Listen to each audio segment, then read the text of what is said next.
अस्सलाम वालेकुम student, welcome back to my YouTube channel एक point of view.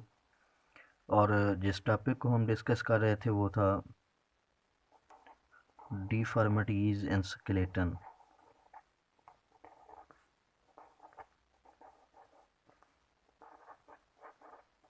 Deformities in skeleton.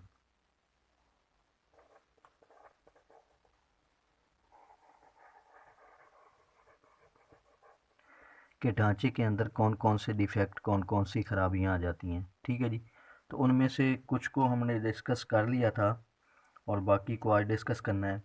जैसे cleft palate को हमने डिस्कस कर लिया था, माइक्रोसिफेली को हमने डिस्कस कर लिया था और ऑस्टियोपोरोसिस को हमने डिस्कस कर लिया था, ऑस्टियोमाल्शिया को और उसके अलावा रिकेट को हमने डिस्कस कर लिया था।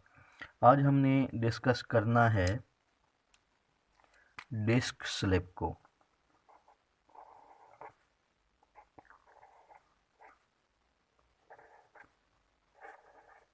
डिस्क स्लिप को, ठीक है जी। तो डिस्क स्लिप जो स्केलेटन की डिफॉर्मिटीज़ है, ये एक ऐसी कंडीशन है जो वर्टिब्रल कॉलम के अंदर होती है और वर्टिब्रल कॉलम के अंदर दो वर्टिब्रा होती हैं। ठीक है जी, उन दो वर्टिब्रा के बीच में एक इंटरवर्टिब्रल डिस्क होती है।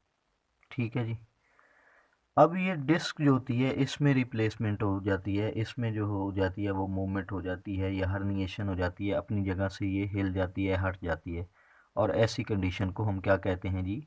Disc slip. इसकी प्रॉपर डेफिनेशन लिखें तो वो कुछ इस तरह से होगी कि the displacement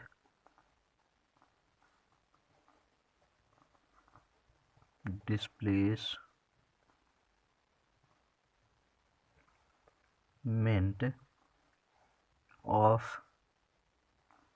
intervertebral disc due to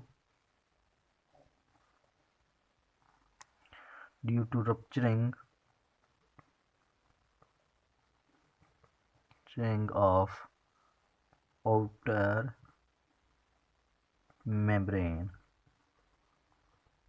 ठीक है जी, तो ये जो इंटरवर्टिब्रल डिस्क है दो वर्टिब्रा के बीच में, ठीक है जी, इसमें क्या हो जाती है? डिस्प्लेसमेंट हो जाती है और ये अपनी जगह से हिल जाती है, हट जाती है। क्यों? क्योंकि इसके आउटर पे जो ये मेम्ब्रेन है ये रप्चर हो जाती है। अच्छा, ये आपको समझ तब आएगी जब हम इसका स्ट्रक्चर डिस्कस करेंगे कि ये जो इंटरवर्टिब्रल डिस्क है इसकी साख्त किस तरह से है, ये किन दो चीज़ों पर मुश्तमिल होती है, इसकी कंपोजिशन क्या है। तो इसके टू पार्ट्स हैं इंटरवर्टिब्रल डिस्क के। ठीक है जी, एक क्या है जी, इसके अंदर फ्लूइड मौजूद होता है। ठीक है जी, फ्लूइड टाइप मटेरियल मौजूद है और उस फ्लूइड को हम नाम देते हैं न्यूक्लियस पल्पोसस। न्यूक्लियस पल्पोसस, ठीक है जी। ये क्या है जी? फ्लूइड है, fluid inside the intervertebral disc.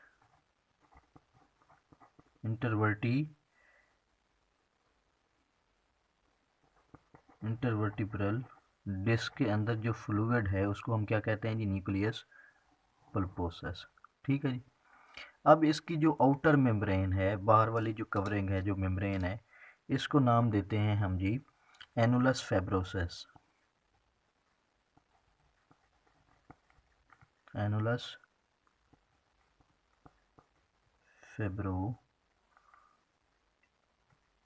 फेब्रोसस, ठीक है जी। ये क्या है जी? ये आउटर मेम्ब्रेन है, आउटर मेम्ब्रेन। अब इसका मैकेनिज्म क्या है, ये होता किस तरह से है, ये डिफॉर्मिटीज डिस्क स्लिप जो है वो किस तरह से होती है, उसका मैकेनिज्म क्या है। ठीक है जी, mechanism of disc slip. Mechanism of disc slip. Disc slip का जो है मैकेनिज्म क्या है, किस तरह से होते हैं ये इंटरवर्टिब्रल डिस्क की जो मूवमेंट है, ये डिस्प्लेसमेंट है, वो किस तरह से होती है। उसका जो मैकेनिज्म है वो कुछ इस तरह से है कि ये जो इंटरवर्टिब्रल डिस्क है, इसके अंदर क्या होती है, जो ट्रॉमा आता है, चोट लगती है। जब ट्रॉमा होता है, चोट लगती है, तो उस वक्त क्या होती है, ये जो स्पाइनल कार्ड के अंदर, ये वर्टिब्रल कॉलम के दो वर्टिब्रा के बीच में इंटरवर्टिब्रल डिस्क है, इसमें हर्निएशन हो जाती है।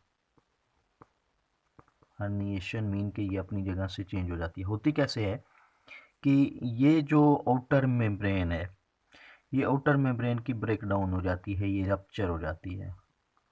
आउटर मेम्ब्रेन, आउटर मेम्ब्रेन क्या होती है जी, ये रप्चर होती है, ब्रेक डाउन होती है इसकी, ठीक है जी। और उस ब्रेक डाउन की वजह से इसका जो इंटरनल फ्लूइड है, जो न्यूक्लियस पल्पोसस है, ये फ्लूइड कम आउटसाइड, ये आउटसाइड आ जाता है, उससे बाहर निकल जाता है और ये फैल जाता है पूरा का पूरा स्पाइनल नर्व पर या स्पाइनल कार्ड पर, स्पाइनल कार्ड पर फैल जाता है। जब ये स्पाइनल कार्ड के साथ अटैच होता है, उस पर फैलता है, यहाँ से अंदर से निकल करके, तो उस वक्त क्या होता है, उस वक्त एक बहुत ज़्यादा स्वेयर टाइप ऑफ पेन होता है, स्वेयर पेन होता है, ठीक है जी। और ऐसी कंडीशन को हम क्या कहते हैं जी, डिस्क स्लिप। ठीक हो गया जी। तो ये डिस्क स्लिप है और इसका ट्रीटमेंट किस तरह से होता है जी, इसका ट्रीटमेंट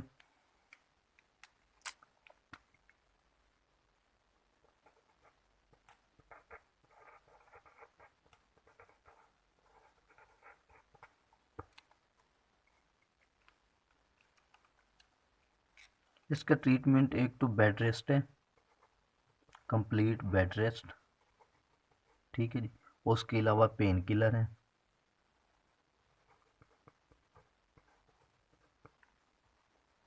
पेन किलर। लेकिन अगर परमानेंटली ये ठीक ना हो तो उसके इसका जो है वो अ, इसके लिए सर्जरी की जाती है, सर्जिकल सर्जिकल रिमूव किया जाता है, ठीक है जी, रप्चर डिस्क स्लिप को, और उसकी जगह पे एक प्रॉपर या जो फंक्शनल होती है डिस्क स्लिप, उसको इंटर किया जाता है। तो ये तीन जो हैं मेथड हैं इसकी ट्रीटमेंट के, ठीक है जी। तो ये था हमारा डिस्क स्लिप। इसके बाद हम डिस्कस करते हैं जी स्पॉन्डोलाइसिस को।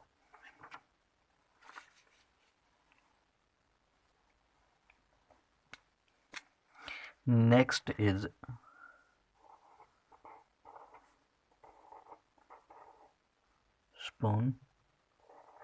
Spondylosis.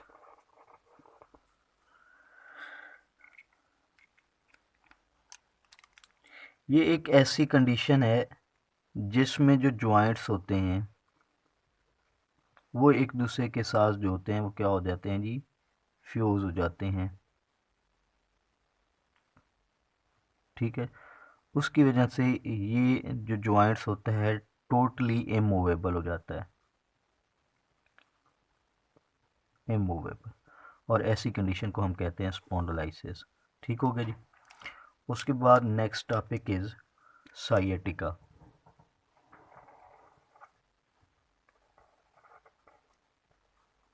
साइएटिका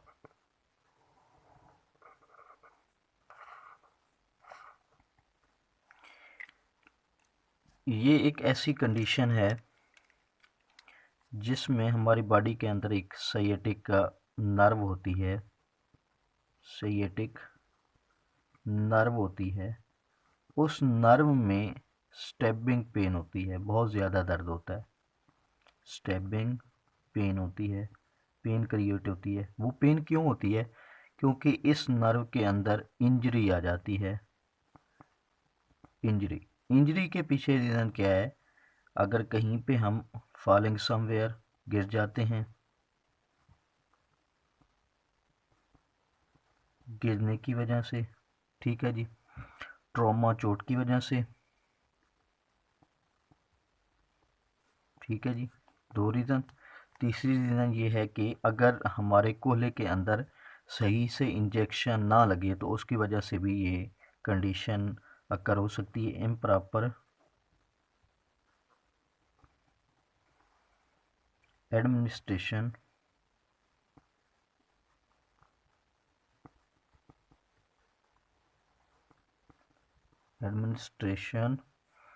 of an injection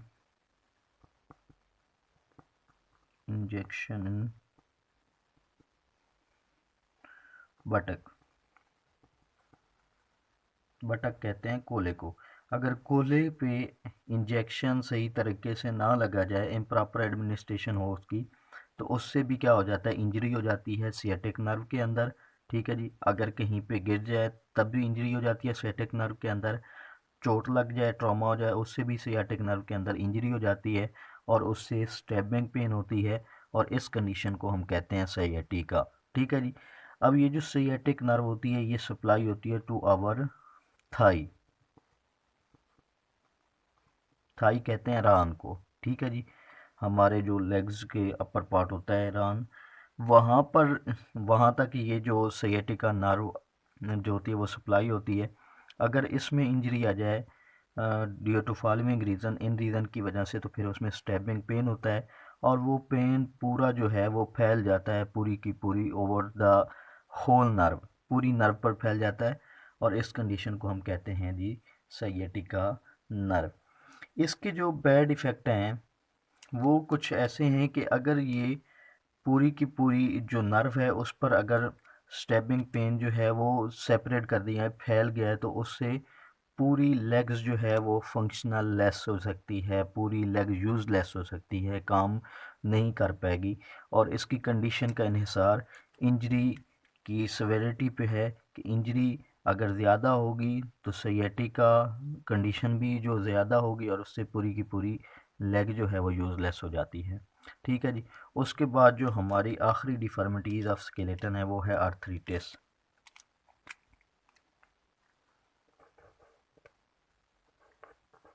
आर्थरीटिस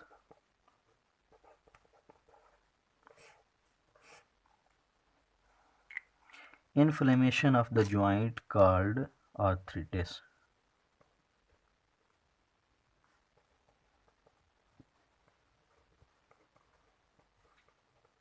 Joints called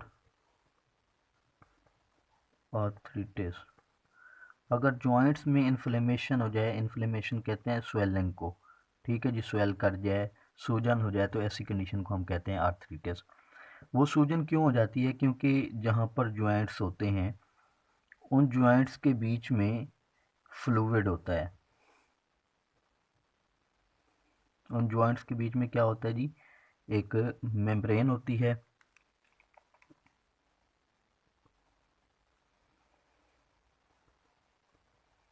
और उसमें क्या होता है जी, फ्लूइड होता है। तो कभी कभार क्या हो जाता है, ये फ्लूइड इसको जो है वो क्या फ्लेक्सिबिलिटी देता है, मगर ये फ्लूइड ख़त्म हो जाता है, ठीक है, ड्यू टू आर्थराइटिस।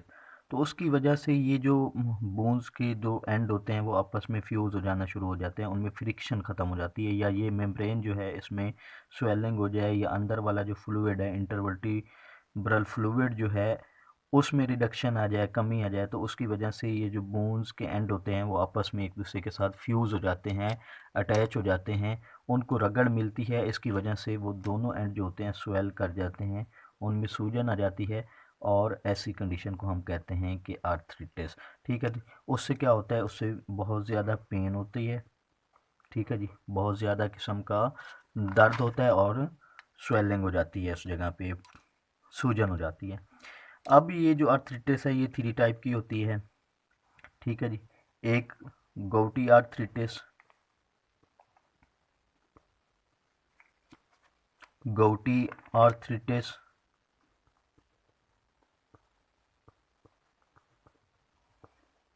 ठीक है जी। उसके बाद osteoarthritis, arthritis, and last is rheumatoid arthritis.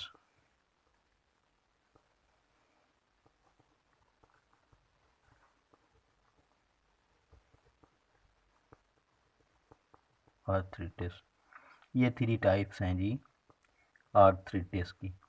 गouty arthritis में क्या होता है जी, जॉइंट्स के दरमियान में यूरिक एसिड अकामुलेट हो जाता है, ठीक है जी, तो उसकी वजह से वो जॉइंट स्वेल कर जाते हैं, ठीक है जी।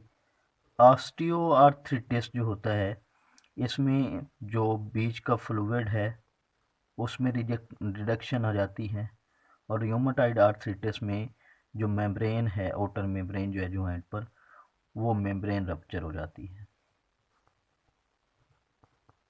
ठीक हो जी। ये हमारी जो थी डिफॉर्मिटीज एंड स्केलेटन, वो टॉपिक क्लियर हुआ। इंशाअल्लाह नेक्स्ट वीडियो में हम रिपेयर ऑफ ब्रोकन बोन के बारे में डिस्कस करेंगे।